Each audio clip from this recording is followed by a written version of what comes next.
رہے تھے اللہ کے رسول نے کہا اونٹنی جہاں بیٹھے گی میرے وہ رکنے کی جگہ ہوگی، اور جہاں بیٹھی وہ دو یتیم لڑکوں کی جگہ تھی، ایک کا نام سہل دوسرے کا نام سہیل تھا۔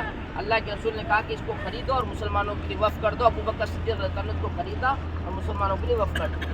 انشاءاللہ اس کو بولتے ہیں ریاض الجنہ، جس کو ہم انشاءاللہ ظہر بعد ہمارے مرد حضرات جائیں گے انشاءاللہ، عورتوں کے لیے ان کا جب ٹائم آئے گا آپ کو بھی لے جائے گی، زیارت کرائے گی۔ ادب میں اللہ کے رسول صلی اللہ علیہ وسلم نے فرمایا ما بین بیتی و منبری روضۃ من ریاض الجنہ، میرے گھر اور ممبر کے درمیان میں جو جگہ ہے وہ جنت کی جگہوں میں سے ایک جگہ ہے، جنت کی ٹہنیوں میں سے ایک ہے۔ یعنی جو بھی ہم عمل کرتے ہیں اللہ تعالیٰ اس کے بدلے میں جنت دے گا، یا وہ سبب وہ عمل ہم کو جنت میں لے جانے کا سبب بنے گا۔ ابھی ہم لوگ جس جگہ پر ہیں آپ دیکھیں، یہ سامنے جو چار دیواری گول لگی ہوئی دکھ رہی ہے سامنے، پہلے درخت ہے ہوتے، یہ اللہ کے رسول کے زمانے کا سقیف بنی ساعدہ تھا، یعنی پارلیمنٹ کی حیثیت تھی اس وجہ سے کہ مسلمان جب کوئی بھی کوئی واقعہ ہوتا تو اس جگہ جمع ہو کر مشورہ کرتے۔ جیسا کہ اللہ کے رسول کی زندگی میں بڑا واقعہ کیا تھا، آپ صلی اللہ علیہ وسلم کا دنیا سے چلے جانا، آپ صلی اللہ علیہ وسلم کا وفات پا جانا۔ ایسا کام تھا کہ دنیا پوری ہل گئی، صحابہ زمین پہلے تولے سے ہل گئی۔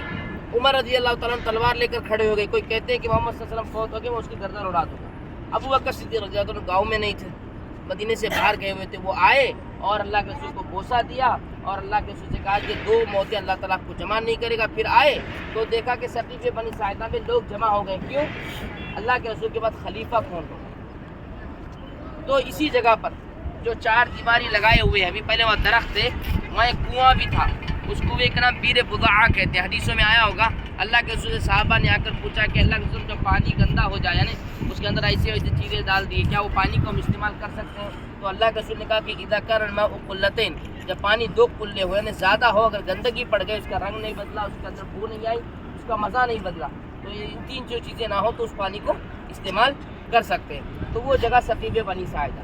اسی طرح ہم لوگ ابھی جاتے ہوئے دیکھیں گے مسجد ابو بکر، مسجد عمر، مسجد علی، مسجد غمامہ، ان سب کے پیچھے تاریخ ہے۔ جیسے مسجد غمامہ رائٹ سائڈ میں آپ کو دکھے گی اب جانے کے بعد، مسجد غمامہ وہ مسجد ہے جو آپ صلی اللہ علیہ وسلم بارش کے لیے نماز وہاں پڑھا کرتے تھے، بارش کے لیے نماز۔ تاریخی روایتوں میں کہتے ہیں بادل وہاں سایہ کیا کرتا تھا، اور آپ صلی اللہ علیہ